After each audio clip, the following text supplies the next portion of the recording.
In today's world, education has largely become a system that molds individuals into predefined roles, suppressing their creativity and human potential. This approach is rooted in a utilitarian and materialistic mindset where success is measured by financial gain, technical skills, and standardized achievements rather than by intellectual growth, self-discovery, or creative expression.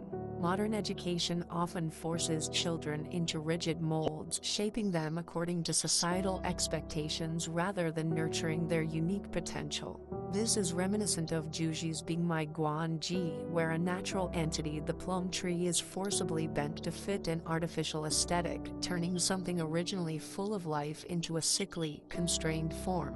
Similarly, education today prioritizes conformity, turning students into mere cogs in the societal machine. This system values technical proficiency and job market viability over humanistic and creative disciplines, reinforcing the belief that only STEM fields lead to success. The humanities, which cultivate critical thinking, moral reasoning, and artistic expression, are often dismissed as impractical. Yet, it is precisely these disciplines that distinguish humans from animals, allowing for imagination, innovation, and ethical progress. A progressive society should not solely focus on technical skills but should also encourage creativity, exploration, and personal growth. The biblical creation story states that God created man in his image, and the first thing we learn about God is that he is a creative.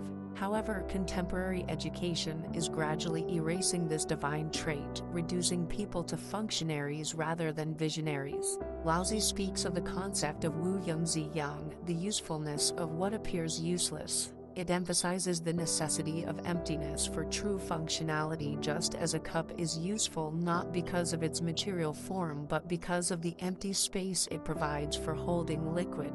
Similarly, a room is valuable not because of its walls but because of the open space it offers for movement and use. Education should function in the same way, allowing individuals the freedom to grow and define their own paths rather than being forcefully shaped into rigid structures. A truly enlightened education does not dictate what a person must become but fosters an environment where they can explore their potential, constantly reinvent themselves, and engage in lifelong learning.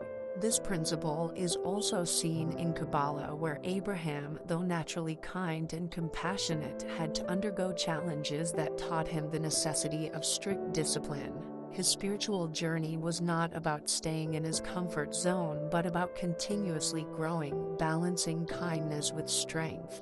Similarly, the Exodus story is about breaking free from the limitations imposed by Egypt, meaning constriction, to seek greater spiritual and intellectual expansion.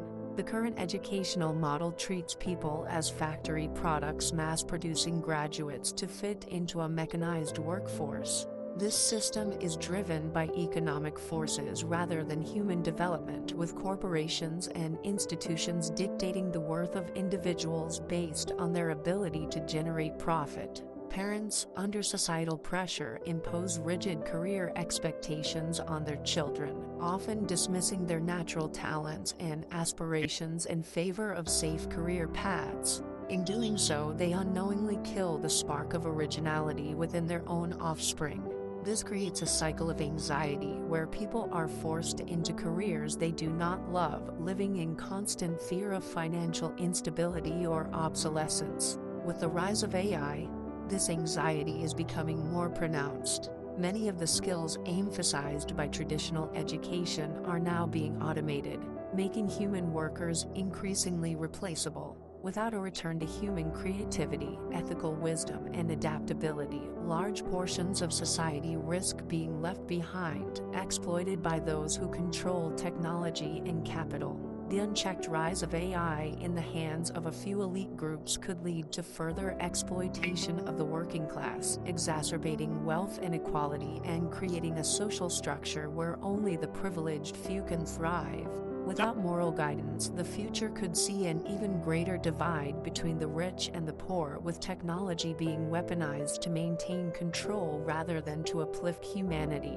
The failures of our education system reflect a deeper crisis: the abandonment of Tao, the way of balance and wisdom. Modern society is trapped in materialism, prioritizing wealth and measurable success over human growth and self-actualization. As a result, we have built an anxious, exhausted, and spiritually starved civilization. The solution lies in rediscovering the wisdom of ancient sages and rethinking the purpose of education.